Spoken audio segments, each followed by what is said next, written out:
Hey guys, and welcome to A Journey Within. Today I want to talk about how everyone has a story.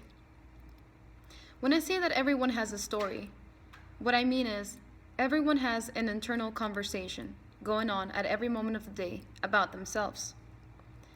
A lot of the times, we're not aware of this internal conversation. It's very important that we start becoming aware of what our internal conversation is. Because our internal conversation that is telling a story about ourselves is based on a belief that we have about ourselves.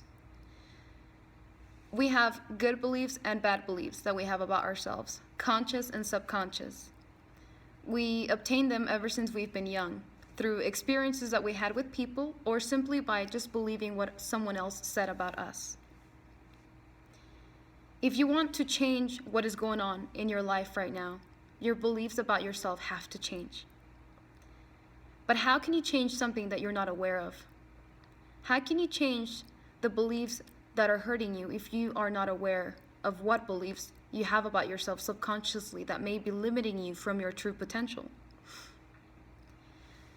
I want to share with you how I discovered what belief I was holding about myself that was limiting me from living my true potential as a mother.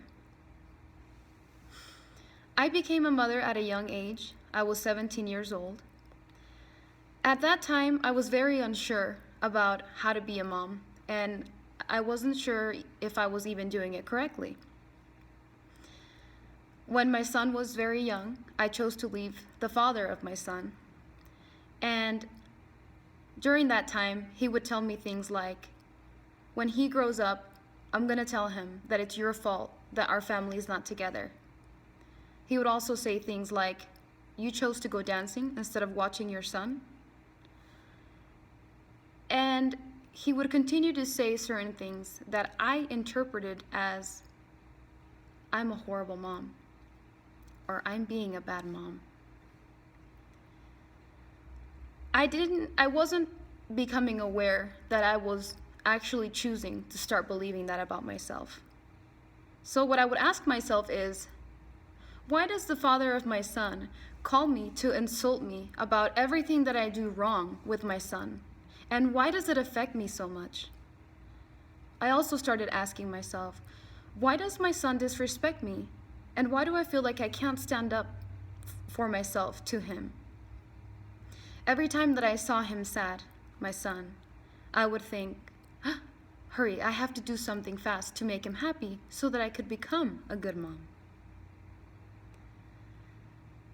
Everyone in your life is playing a role, and they are confirming back to you beliefs that you are holding about yourself. I realized that the problem wasn't the father of my son telling me these things. The problem became when I started believing them. The problem became when I started believing that I was not a good mom. When I started believing that I was not a good mom, I started attracting people and circumstances into my life that confirmed this back to me. That's why it is so important to listen to what is going on inside of us. Everyone has an internal conversation. I chose to forgive myself for anything that I had done in the past where I interpreted as me not being a good mom. Because I understand that no one is perfect, and there's not a book that tells you this is the way to be a perfect mom. One of the mistakes that we do is that we allow other people's opinion to become true about us. Everyone is always going to have an opinion about you. It doesn't have to be true. You don't have to believe them. One day, my son told me that something happened at school that made him really sad. He said that they were going to go run. They were going to run a mile, and his friend told him, let's see if you can run that mile. And I asked my son, why did this hurt your feelings? Do you think that he was calling you fat? And he said, yeah. And I said, well, do you believe him? Do you think that you're fat and that you can't run a mile? Because if he believed that he was not fat and that he could run a mile, then what his friend told him wouldn't have affected him.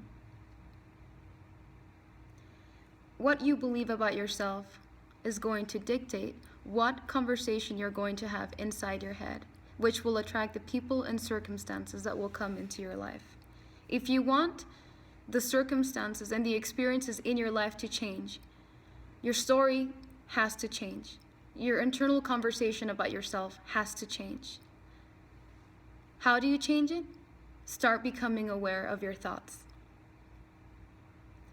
If you would like more assistance on how you can diagnose or determine the root belief that you may be holding about yourself that could be limiting your true potential, feel free to come in for a session.